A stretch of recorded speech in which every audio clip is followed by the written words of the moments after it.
अल्टी पल्टी चल रहा है, जनता इससे उब चुकी है। वही चेहरा देख देख के लोग परेशान हो गए। अब नया चेहरा है, ताजा, बिल्कुल नौजवान साथी, ऊर्जा से भरा हुआ, और दक्षिण के विकास में निरंतर आकाश हमारा लगा रहेगा। जोश भरते भूपेश बघेल और हुंकार भरते चरणदास महंत के साथ दीपक बैज एक मंच में रायपुर दक्षिण को जीतने का कार्यकर्ताओं को संकल्प दिला रहे हैं। कांग्रेस में जीत का यही मंत्र है कि कांग्रेस जब जब एक रही है तब तब कांग्रेस जीतती रही है। कांग्रेस की एकता ही उसकी ताकत है और इसलिए इस बार के उपचुनाव में कांग्रेस एकजुटता दिखाते हुए मैदान में है। तमाम हमारे वरिष्ठ नेताओं के साथ कांग्रेस पार्टी ने आज दक्षिण विधानसभा के उपचुनाव के लिए हम लोगों ने नामांकन भरे हैं और निश्चित रूप से ये जनसैलाब और युवाओं और सभी लोगों के उत्साह को देखते हुए ये स्वाभाविक है कि हम दक्षिण विधानसभा की उपचुनाव को हम इस समय जीतेंगे और 35 साल का रिकॉर्ड, 8 साल का इतिहास, इस समय कांग्रेस पार्टी बदलेगी। कांग्रेस ये बात भली भांति जानती है कि उसकी ताकत उसके बड़े नेता हैं। ऐसे में इन बड़े नेताओं की ताकत कांग्रेस को मजबूती देने वाली साबित होती है। रायपुर दक्षिण के उपचुनाव में मतभेद और मनभेद जैसी बातें नहीं है, पर एक होकर लड़ना एक बड़ी चुनौती है। इधर कांग्रेस ने जहां एकता के फॉर्मूले के आधार पर जीत हासिल करने की तैयारी की है, वहीं भाजपा का सीधा टारगेट कांग्रेस का उम्मीदवार है। कांग्रेस की एकता जैसी कवायद को भाजपा सिरे से खारिज कर रही है। भाजपा के लिए कोई दिक्कत नहीं है। कांग्रेस ने तो 9 चुनाव में 9 चेहरे बदले। कौन सा शक्ति प्रदर्शन? दवाई खा के शक्ति हासिल करोगे तो उसका कोई अर्थ थोड़ी है। बहरहाल रायपुर दक्षिण के उपचुनाव में मुकाबला दिलचस्प है। इस चुनाव को जीतना कांग्रेस के लिए चुनौती भरा रास्ता है, पर इस रास्ते को कांग्रेस के सभी नेता सामूहिक रूप से एक साथ चलकर आसानी से पार कर सकते हैं। नामांकन जमा करने के साथ इसकी शुरुआत तो हो गई है, पर क्या मतदान तक ये एकता कायम रहेगी, ये एक बड़ा सवाल है। इसी सवाल के जवाब पर निर्भर करेगी रायपुर दक्षिण की जीत हार। Bureau report, TV 24 news.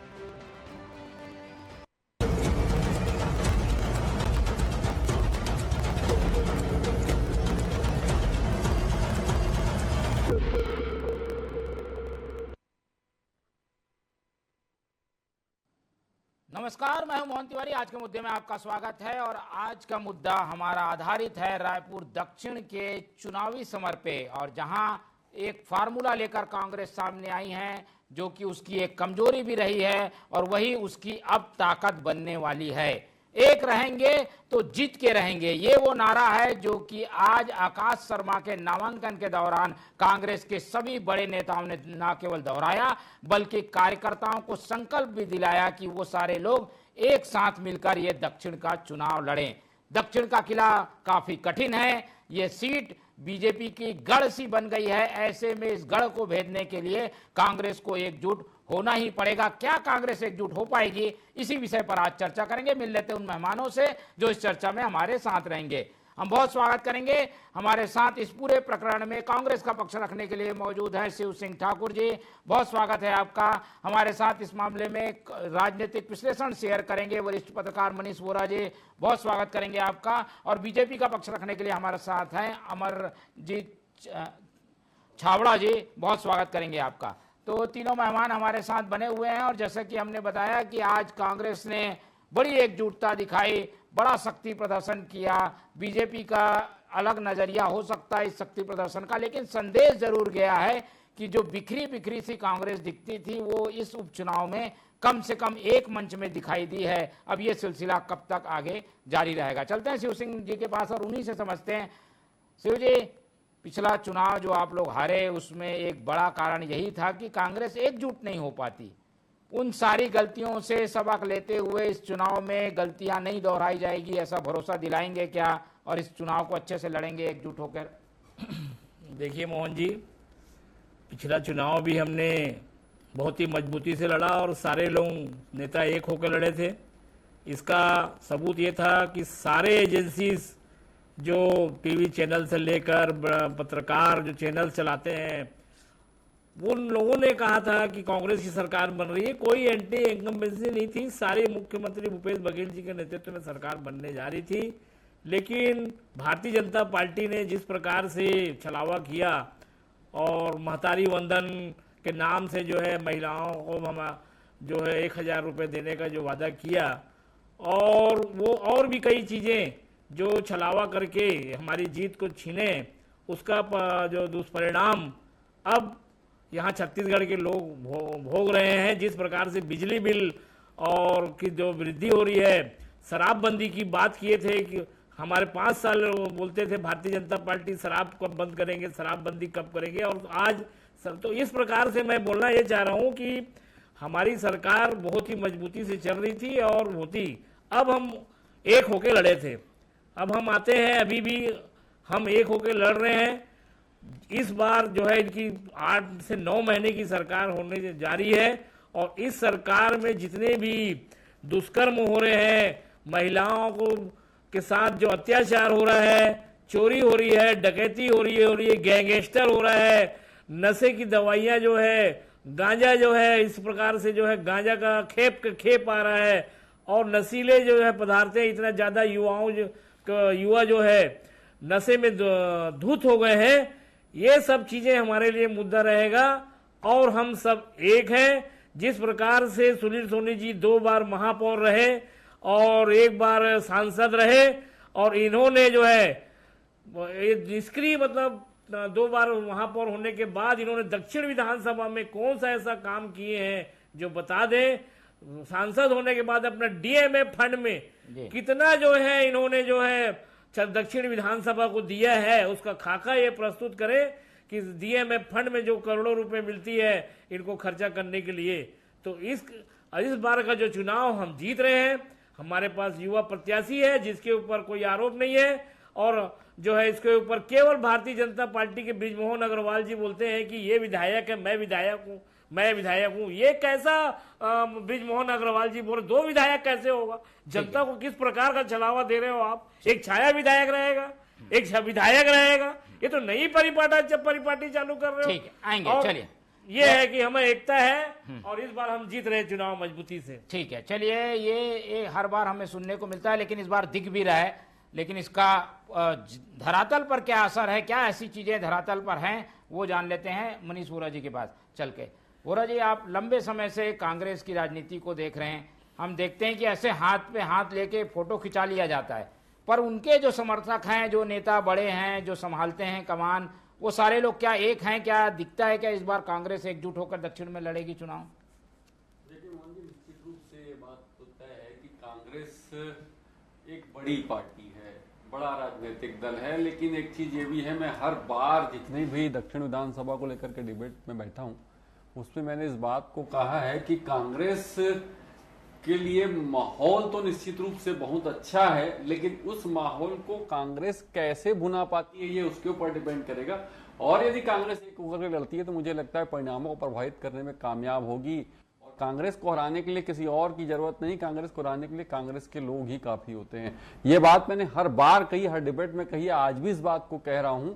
लेकिन यहां पर देखिए ये जरूर है कि दिख रहा है मतलब क्या दिख रहा है? आप यदि देखेंगे तो ठीक है, नेता लोग साथ में दिख रहे हैं, लेकिन दिखते तो हैं मगर करते क्या हैं, ये सबसे महत्वपूर्ण बात है। आप फील्ड में जाकर के, ग्रास रूट पे जाकर के कार्यकर्ताओं को कितना रिचार्ज करते हैं, बूथ लेवल पर जाकर के कितना काम करते हैं, इस बात से निर्भर करेगा। देखिए कांग्रेस ने निश्चित रूप से जमीनी तैयारी बहुत अच्छी करके रखी है। उन्होंने बड़े बड़े अपने दिग्गजों को दक्षिण विधानसभा के 19 वार्डों की जिम्मेदारी दी, बूथ लेवल की कमेटियां बनाई हैं, अनुभाग तक इस स्तर तक जाकर के काम करने का प्रयास किया है। और लगातार प्रदेश कांग्रेस के जो अध्यक्ष हैं दीपक बैज, वो इस बात की मॉनिटरिंग कर रहे हैं सीधे तौर पे। इसके साथ साथ सचिन पायलट भी इस चीजों की मॉनिटरिंग कर रहे हैं। तो ये सब सारी चीजें जो कवायद चल रही है निश्चित रूप से बहुत अच्छी है, लेकिन ये कितना वोटों में तब्दील होती है ये देखने वाली बात होगी। और कांग्रेस यदि एक होकर के लड़ती है तो निश्चित रूप से कांग्रेस, मैंने पहले भी कहा कि कांग्रेस बड़ी पार्टी है और यदि कांग्रेसी एकजुटता के साथ लड़ेंगे तो निश्चित रूप से परिणामों को प्रभावित कर सकते हैं। माहौल बहुत अच्छा है, लेकिन सवाल यह है कि उसको अपने पक्ष में जाकर के मतदाताओं से संपर्क करना और संपर्क करके उनके मत को अपने पक्ष में करना, यह सबसे महत्वपूर्ण होगा मोहन जी। ठीक है, तो ये एक बड़ी कोशिश होगी। ये हर बार कहा जरूर जाता है, पर स्थितियां कुछ कांग्रेस के लिए अनुकूल नहीं होती, इसलिए परिणाम विपरीत आता है। लेकिन ये चुनाव काफी महत्वपूर्ण है, इस बात को कांग्रेस के सारे प्रमुख लोग समझ रहे हैं, क्योंकि 10 महीने में उन्होंने जो आंदोलन खड़ा किया, जो बातें कही, उस सब का फायदा लेने का यही एक मौका है। बीजेपी की ओर चलते हैं, अमरजीत जी हमारे साथ जुड़े हुए हैं, उनसे बात करते हैं। अमरजीत जी, मेरी आवाज आपको मिल पा रही है? ठीक है, चलिए जोड़ने की एक बार फिर से कोशिश करते हैं और सीधा रूबरू होकर उनसे बातचीत करेंगे। लेकिन जब तक सवाल ले लेता हूं शिव सिंह ठाकुर जी की ओर से। शिव जी, ये देखिए विश्लेषण में भी ये बात आई है, एक ही फार्मूला है कांग्रेस के पास, कांग्रेस का वोटर है, कांग्रेस के नेता हैं, कैडर हैं, सब है, पर आप लोगों को एकजुट होना होगा। इस कमी को तो महसूस करते होंगे कि कहीं ना कहीं कुछ कमी है, इसे दूर करना होगा।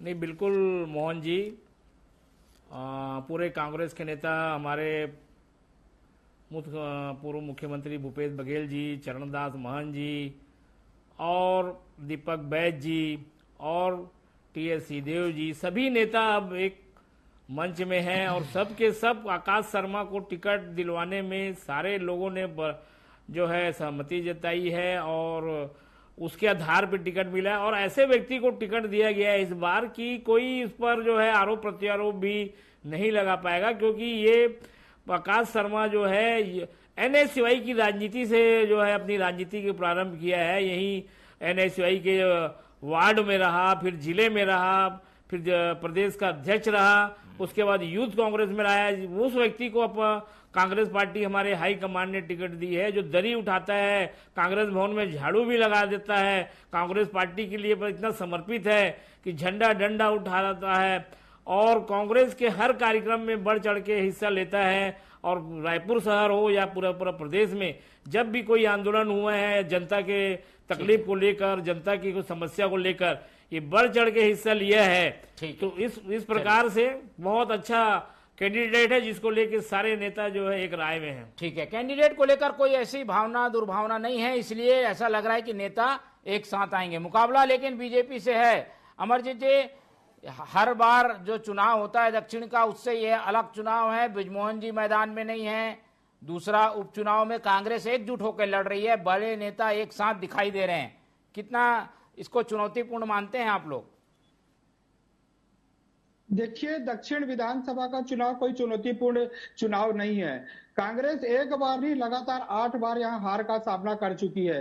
यदि नाम गिनाना चाहूं तो 8 नाम आप देखेंगे, सारे नेता इनके जो थे लगातार इन्होंने हार का सामना किया और इस बार भी इनको हार का सामना करना पड़ेगा। आप देखेंगे कि पिछले 2 दिनों से इनके ही सोशल मीडिया में इनके ही जो नेता है, चाहे मैं प्रमोद दुबे की बात करूं, चाहे कन्हैया अग्रवाल जी की बात करूं, लगातार किस तरह से उनकी पीड़ा झलक रही। कोई कहता है कि कर्ण का पहिया धस गया तो कोई भाला और तीर की बात करता है। तो ये इनके यहाँ जो है वो गुटबाजी लगातार दिखती आ रही। और आज भी नामांकन रैली के दौरान जिस तरह से हाथ पकड़ने और हाथ झटकने को लेकर जिस तरह से बयानबाजी और सोशल मीडिया में जिस तरह से मैसेजेस है, उससे साफ प्रकट होता है कि कांग्रेस आपसी अपने द्वंद में फंसी हुई है।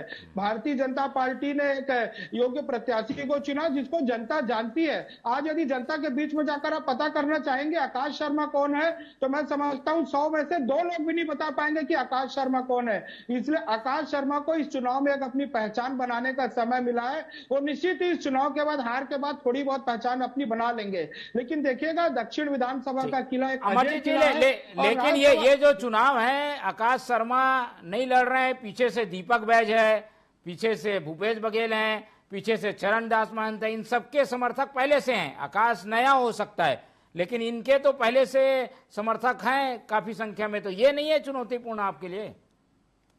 नहीं, बिल्कुल चुनौतीपूर्ण नहीं है। पहले तो इनको आपस में एकजुट होना पड़ेगा और मुझे लगता है कि कांग्रेस में इस चीज की बहुत बड़ी खामी है। कांग्रेस आपस में गुटों में, टुकड़ों में अभी भी बटी हुई है। लगातार लोकसभा और विधानसभा की चुनाव के हार के बाद कांग्रेस को अभी संभलने का मौका नहीं मिला है और कांग्रेस अपने आपसी द्वंद में फंसी हुई है। आज रैली में सारा स्पष्ट दिखा है कि किस तरह से इनके लोग आपस में बिखरे और बटे हुए थे। भूपेश बघेल अपनी अलग दिशा पे चलते हैं तो दीपक बैज अपनी अलग दिशा में चलते हैं। और चरणदास महंत जी का विषय तो है कि वो कहीं दिखते हैं और कहीं नहीं दिखते हैं। मुझे लगता है कि यह चुनाव कांग्रेस को एकजुट भी नहीं कर पाएगा। और जिस तरह से आपने कहा कि बृजमोहन जी चुनाव में नहीं है, देखिए महाभारत के युद्ध के संदर्भ को आपको याद दिलाना चाहूंगा कि श्री कृष्ण जी ने कहा था कि वो हथियार नहीं उठाएंगे, लेकिन रथ के सारथी बने थे कृष्ण जी। इस चुनाव में बृजमोहन जी इस चुनाव के रथ के सारथी है। और आप दक्षिण विधानसभा को देखेंगे तो दक्षिण विधानसभा भारतीय जनता पार्टी का अजय गढ़ रहा है। लगातार मैंने पहले भी कहा 8 बार हमने यहाँ जीत हासिल की है और यह उपचुनाव है। इसे 9वां चुनाव भी कह सकते हैं और 8वां उपचुनाव भी कह सकते हैं। सकते हैं, लेकिन यहाँ भी हमारी जीत मिलेगी। और जिस तरह से लगातार हर चुनाव के बाद आंकड़ा बढ़ता रहा है, इस चुनाव में भी आंकड़ा वो बढ़ेगा। ठीक है, तो ये तो बीजेपी तो अपना एक लक्ष्य लेके चलती है और उनका टारगेट है कि आंकड़ा बढ़ा के चुनाव जीतना है, और यही एक तरीके से दबाव बनता है कि भाई इनके पास तो इतने वोटों का अंतर है, 1 लाख के करीब वोट लोकसभा में यहाँ से पड़ गए, विधानसभा में 60,000 से अधिक वोट पड़ गए। शिव जी, ऐसे में ये अंतर जो है इसे कैसे पाटेंगे? ये ठीक है, सभा कर ली, रैली कर ली, पर ये अंतर कैसे पटेगा? देखिए, अंतर बिल्कुल हमारी पूरी तैयारी है। 2 महीना पहले से हमारे प्रदेश अध्यक्ष दीपक बैज जी 2 महीना पहले से बूथ प्रभारी बना दिए थे, पूरे वार्डों के प्रभारी बना के बूथ में बूथ प्रभारी, एक बूथ के पीछे कम से कम 10 से 20 के बीच में जो है प्रभारी बनाए हैं। और हमारे पास मुद्दे बहुत हैं। अभी हमारे साथी प्रवक्ता बोल रहे हैं भाजपा के बृजमोहन अग्रवाल जी जो है सारथी है, और हम ये बोल रहे हैं कि वो जो अभी कैंडिडेट जो है सुनील सोनी जी, ये जो 2 बार महापौर रहे हैं, अपना उपलब्धि नहीं बताते, बस ये बोल रहे हैं हमारा प्रत्याशी को पहचानता नहीं कोई। हमारे प्रत्याशी को जो है कोई पहचान नहीं है, उसके भी पहचान बनाने उतरे। अरे अपनी उपलब्धि तो बनाओ, 40 साल हो गया, अपनी केवल हमारे प्रत्याशी के पीछे पड़े हुए। इनके पास इनकी जो प्लानिंग जो है कांग्रेस ने जिस प्रकार से फेल की कि ऐसे प्रत्याशी दी है कि अपनी निष्क्रियता को हमने इतना उपलब्धि किया है 40 साल में। हमने स्कूल बनाया, हमने कॉलेज बनाया, हमने ग्राउंड बनाया, हमने नाली बनाया, हमने पानी टंकी बनाया। ये बात नहीं हो रही है। ये बात हो रही है कि विकास हमारे जो है प्रत्याशी जो है आकाश शर्मा जो है, ये अभी पहचानते नहीं है लोग इसको। प्रदेश युवा कांग्रेस का प्रदेश अध्यक्ष है। बताओ 40 साल से बृजमोहन अग्रवाल को जो है विधायक होते रहे। लेकिन जब मुद्दे की बात हो रही है, शर्मा को नहीं जानते थे, ठीक है, मतलब इतनी बड़ी जो है राजनीति का शिव जी, लेकिन आप लोग भी तो प्रत्याशी पर केंद्रित नहीं होकर, मुद्दों पे केंद्रित नहीं होकर, कौन बाहरी है कौन स्थानीय, इस पर बात कर रहे हैं। दीपक बैज जी आज भी मंच में चिल्लाते रहे कोई बाहरी है बीजेपी का प्रत्याशी। ये सब क्यों? इसीलिए बोलना पड़ रहा है कि बृजमोहन जी और सुनील सोनी जी को यही नहीं, अपनी उपलब्धि नहीं बताने के बदले सब कोई बाहर से आ रहे हैं। छत्तीसगढ़ तो आदिवासियों का प्रदेश था। बाहरी है क्यों बोल रहे हैं? अरे आप ये तो बताओ कि 40 साल में आपने क्या किया, और बृजमोहन जी निष्क्रिय, क्या आपने किया? अपनी उपलब्धि नहीं। वो हमारे प्रत्याशी का कोई आरोप प्रत्यारोप नहीं मिला, तो बाहरी का आरोप लगा रहे हैं। इसका उत्तर तो देना पड़ेगा। अरे आप 2 बार महापौर रहे, उत्तर लेंगे इसका। 2 बार महापौर रहे, 1 बार सांसद रहे, आपने क्या किया? मनीष जी तो बताइए मनीष जी, क्या दिख रहा है? चुनाव किस ओर जा रहा है? किन मुद्दों पर अटकता दिख रहा है? एकजुटता भी एक मुद्दा है, वो होगा कि नहीं होगा। दूसरी तरफ ये स्थानीय बाहरी का मुद्दा आ गया। तीसरा, कांग्रेस कह रही है कि काम हुआ, निष्क्रिय रहे। किस मुद्दे पे केंद्रित होता दिख रहा है चुनाव? देखिए मोहन जी, मुझे तो अभी ऐसा लगता है चुनाव मुद्दों पर हो ही नहीं रहा है। अभी तो जो स्थितियां बन रही हैं उसमें बहुत सारी चीजें ऐसी हैं जिनको बड़े उससे कहना पड़ता है। मैं 2 लाइनें कहूंगा। मिट्टी से भी यारी रखो, मिट्टी से भी यारी रखो, दिल से दिलदारी रखो, चोट न पहुंचे बातों से इतनी समझदारी रखो। तो आप लोग जो भी बातें नेतागण कहते हैं, मैं दीपक बैस जी का बयान आज कहीं सुन रहा था, उन्होंने कहा कि राजस्थानी तो नहीं है। अरे मोहब्बत की दुकान लगाने वालों, कम से कम इतना तो ध्यान रखो कि आप क्या बोल रहे हैं, किसके लिए बोल रहे हैं।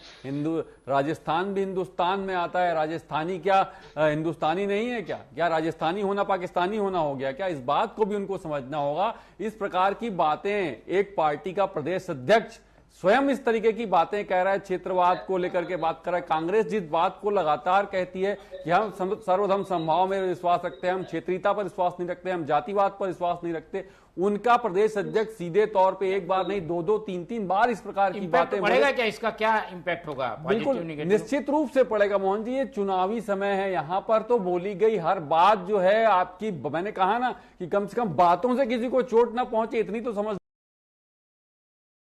रखो। आप जो कह रहे हैं उस बात को आपको समझना होगा, आप क्या कह रहे हैं, किसके लिए कह रहे हैं। यहाँ पर बहुत सारे लोग ऐसे हैं जो राजस्थान से आए हुए हैं, तो राजस्थान से आया हुआ व्यक्ति, इसका मतलब ये तो नहीं। देखिए, जो छत्तीसगढ़ में पैदा हुआ है, जिसके बाप दादा पुरखे छत्तीसगढ़ में ही रहे हैं, वो तो छत्तीसगढ़ ही होगा ना।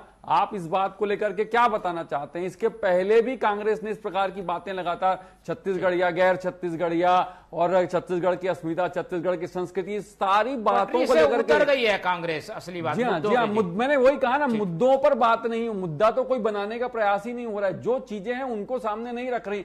देखिए सबसे बड़ी बात यह है, आज की ही एक घटना देख लीजिए, बलरामपुर में फिर एक घटना हुई है। जो कानून व्यवस्था है, कानून व्यवस्था बहुत बड़ा मुद्दा है छत्तीसगढ़ के अंदर में वर्तमान में, उसको लेकर के जनता के सामने जाना चाहिए। राजधानी रायपुर में भी कानून व्यवस्था बड़ा मुद्दा है, उसको लेकर के जनता के बीच में जाना चाहिए। क्षेत्रीयता, इन सब चीजों को भूलना चाहिए। जो जनता से जुड़े हुए मुद्दे हैं, जिसमें जनता को सीधे तौर पर प्रभावित कर रहा है, उन मुद्दों को लेकर के जनता के बीच जाने की आवश्यकता है। कांग्रेस को जिस प्रकार से सरकार की नाकामियों को लेकर के कांग्रेस आक्रामक थी, मुझे लगता है उसी आक्रामकता की आवश्यकता आज कांग्रेस को है। लेकिन यदि चुनावों को आपको लड़ना है और चुनाव को जीतना है, तो मुद्दों को पकड़ना होगा, जनता की नब्ज को पकड़ना होगा, जिसमें लगातार कांग्रेस जो है विफल होती आ रही है। ठीक है, चलिए, इस तरीके के मुद्दों की जमावट की जरूरत है। लेकिन जो सवाल कांग्रेस की ओर से उठाया जा रहा है उसका जवाब ले लेते हैं अमरजीत जी से। अमरजीत जी, जब आप लोग आकाश शर्मा को पूछते हैं कि वो कहाँ का है, क्या किया उसने, तो ये भी तो पूछा जाएगा कि बृजमोहन जी ने क्या काम किया है, सुनील सोनी जी कितने सक्रिय थे, और ये सब सवाल लेके आ रही है कांग्रेस आप लोग के सामने। देखिए, कांग्रेस ये भारतीय जनता पार्टी से प्रश्न नहीं कर रही, ये उस जनता जनार्दन से प्रश्न कर रही जिन्होंने लगातार सुनील सोनी जी को पार्षद से लेकर, सभापति से लेकर, महापौर से लेकर, सांसद से लेकर लगातार चुनते आए हैं। ये उनकी उपलब्धि है क्योंकि वो लगातार जनता के बीच में काम कर रहे हैं। मैं बहुत सारे उदाहरण गिनाना चाहूंगा तो पूरा समय निकल जाएगा, लेकिन सिटी बस से लेकर अगर व्हाइट हाउस की बात करूं तो ये किनके कार्यकाल की उपलब्धि है? जरा कांग्रेस को इस चीज को समझना होगा। ठीक है, कांग्रेस को समझना होगा भाई, सारी चीजों का जवाब जनता दे चुकी है। 67,000 से एक बार जिता दिया, एक बार 90,000 से जिता दिया। बताइए। बिल्कुल, देखिए मोहन जी, इस बार ठीक है, अभी तक जनता ने जो है देखी है, लेकिन इस बार जरूर देखिएगा कि जनता इस बार जो है विपक्ष को, बृजमोहन अग्रवाल जी अब नहीं लड़ रहे हैं चुनाव, वो जो बात कर रहे हैं कि 2 विधायक रहेंगे, 2 विधायक, ये कैसा सिस्टम है कि भाई आप अपना जो है सीट छोड़कर फिर एक विधायक की बात करो। तो जनता इस बार सबक सिखाएगी कौन निष्क्रिय है। हम विपक्ष में, हम तो क्वेश्चन पूछेंगे, हम आंसर पूछेंगे, आपको जवाब देना पड़ेगा। लेकिन आप ये निष्क्रिय सुनील सोनी जी जो निष्क्रिय रहे हैं, जनता के बीच में नहीं रहे हैं, उसका जवाब अलग होगा। बृजमोहन जी का जो है, जो कार्यशैली थी, उसके लिए हो सकता है कि जनता उस समय उनको पसंद करती थी होगी, लेकिन अब सुनील सोनी को चुनना है। और जो 2 बार महापौर रहकर और जो 2 बार, एक बार जो है सांसद रहकर, जो उनको निष्क्रियता जो जनता देख चुकी है, वो अब बर्दाश्त नहीं करेगी। बृजमोहन जी अब है नहीं, वो उस समय अलग चीज थी, करिश्मा था तो वोट मिल गए, अब तो काम की बात होगी। बिल्कुल काम की बात होगी। मैंने शिव सिंह ठाकुर जी ने जो प्रश्न किया था, मैंने 2 उदाहरण दे दिए। उदाहरण तो बहुत सारे हैं, लेकिन 2 उदाहरण इनको दे दिए, शायद इन्होंने ठीक से सुना नहीं। ये बार बार जो शब्द का उपयोग कर रहे हैं, मैं बताना चाहूंगा कि व्हाइट हाउस, आज जो शहर में नगर निगम में एक व्हाइट हाउस जो पूरे देश की पहचान बना हुआ, वो व्हाइट हाउस किनकी देन है? और जो सिटी बस, जिसका भूपेश बघेल की सरकार संचालन ही नहीं कर पाई अपने पूरे कार्यकाल में, लगातार टेंडर जारी करती रही, लेकिन कोई भी नहीं आ पाया। उस सिटी बस का संचालन यदि सुगमता से ने किया था तो सुनील सोनी जी के कार्यकाल में आरंभ हुआ था। ऐसे अनेकों उदाहरण है। कांग्रेस एक असल में अपने मुद्दों से भटकी हुई है। कांग्रेस के पास ना नीति है, ना नेता है, ना नियत है। इसीलिए कहीं किसी ने प्रत्याशी को बाहरी बता देती, कहीं कोई और विषय ला जाती, जबकि इनको समझना होगा इनकी पार्टी का संस्थापक खुद बाहरी तो आप लोग बोल रहे हो, चलने वाली पार्टी है, बाहरी आप लोग बोल रहे हो, पार्टी है, वो स्थानीय लोगों की भारतीयता पर प्रश्न चिन्ह खड़ा करती है। आश्चर्य होता है, ये रायपुर राजधानी है, यहाँ सभी जाति संप्रदाय के लोग रहते हैं, लेकिन कांग्रेस के पास चूंकि कुछ भी विषय नहीं है, इसलिए अनर्गल प्रलाप कर लिए। मुझे लगता है कि कांग्रेस को तो ये आंकड़ा लेना चाहिए कि वो कितने कम से कम वोटों से हार हासिल होगी। वो हार का सिलसिला यदि कम कर लेगी तो ये उनकी उपलब्धि होगी, लेकिन हार का सिलसिला जो आंकड़ों का है वो कितना कम करती है, मुझे नहीं लगता कि कांग्रेस इसमें भी कहीं टिकती नजर आ रही, क्योंकि कांग्रेस ने पूरे चुनाव को बाहरी और भीतरी करार दिया और ये राजधानी की चलिए ये क्या बाहरी की बात जो कांग्रेस कर रही है इसकी आलोचना भी हो रही है शिव जी। कांग्रेस की तो ये एजेंडा ही नहीं रहा। और मोहन जी बाहरी की बात तो ब्रिजमोहन अग्रवाल जी कर तो रहे हैं, आप भी उसी रास्ते पे चले गए कर रहे हैं। हम कहाँ बोल रहे हैं, हम तो सबको छत्तीसगढ़िया मानते हैं, चाहे राजस्थानी भाई हो चाहे कोई भी वर्ग हो जो छत्तीसगढ़ में रह रहे हैं, हम उसको छत्तीसगढ़िया मानते हैं, हम राजस्थानी नहीं मानते। आज जो भी छत्तीसगढ़ में है, जो छत्तीसगढ़ में रहे तो उसको हम बोल रहे हैं, बाहरी कोई नहीं है यहाँ। हमारे छत्तीसगढ़ में छत्तीसगढ़िया सबसे बढ़िया, आपके प्रदेश अध्यक्ष के बयान का खंडन करेंगे, राजस्थानी शब्द का खंडन करेंगे क्या शिव सिंह जी? कोई बिहारी नहीं, मेरी बात का जवाब दीजिए। क्या अपने प्रदेश अध्यक्ष के बयान का खंडन कर रहे हैं अपने वक्तव्य से?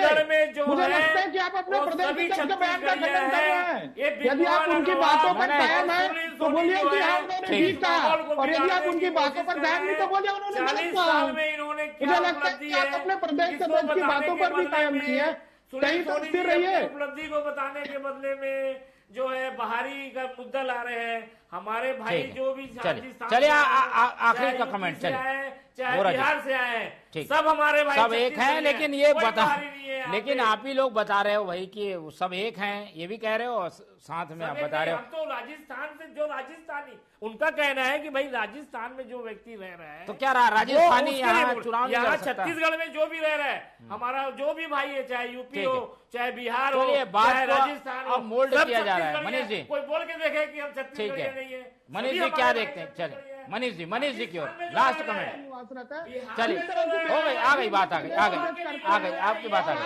उनका खंडन भी कर रहे हैं। ठीक है चलिए, छत्तीसगढ़ के लोगों को छत्तीसगढ़िया सबको मानते हैं। मनीष जी से हो सकता है अगर कोई बाहरी मान रहा हो तो, लेकिन हम बिहार हो यूपी हो, ठीक है चलिए आ गई बात, राजस्थान सबको एक मान रहे हैं। चलिए आप अपने प्रदेश अध्यक्ष के बयान का खंडन कर रहे हैं, ठीक है चलिए हो गया बात खत्म, आ गई बात। मनीष जी जल्दी अपनी बात कर दीजिए। क्या लग रहा है अब ये बातों की सफाई तो आ गई है, क्या लग रहा है फिर भी ये खड़ा रहेगा मुद्दा?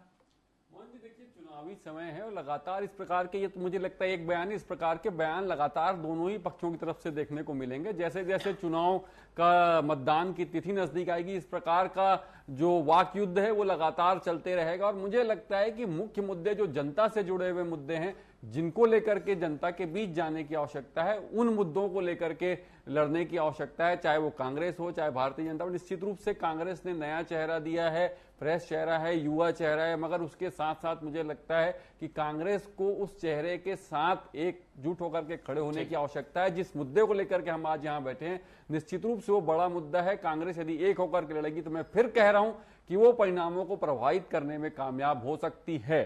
बिल्कुल ठीक है, तो यही हम भी कह रहे हैं और यही एक जीत का बड़ा फार्मूला भी है, लेकिन ये जीत का फार्मूला इंप्लीमेंट कैसे होगा ये बड़ी टेढ़ी खीर है। कांग्रेस कर रही है, कितना कर पाती है इस पर हमारी निगाह बने रहेगी और ये सब सवालों का जवाब पता चलेगा 23 तारीख को, जब तक इसी तरीके का डिस्कशन हम करते रहेंगे। फिलहाल इस चर्चा को यहीं खत्म करते हैं। हमारे साथ इस पूरी चर्चा में अमरजीत छाबड़ा जी जुड़े, उनका बहुत धन्यवाद। शिव सिंह ठाकुर जी ने हमें समय दिया, उनका बहुत धन्यवाद। और हमारे साथ मनीष वोरा जी बने रहे, उनका बहुत बहुत धन्यवाद। तो तीनों मेहमानों का धन्यवाद करते हुए आज की ये चर्चा यहीं खत्म करते हैं और आप लोग से रखते हैं उम्मीद कि आप लोग देखते रहेंगे TV24। रखिए अपना बहुत ख्याल, नमस्कार।